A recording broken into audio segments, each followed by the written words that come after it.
Sometimes the answer arrives softly.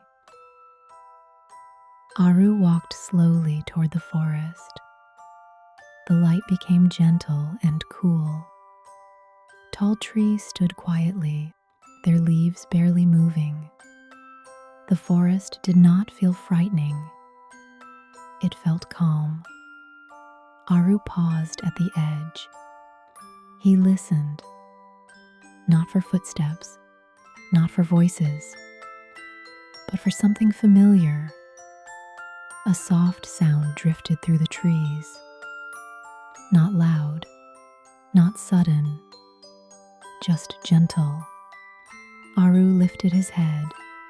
His ears followed the sound. It came again, like a quiet call. Aru did not rush. He took one careful step forward. The forest opened slowly, as if welcoming him inside. Light filtered through the leaves. The sound moved ahead, never far away. Aru followed calmly.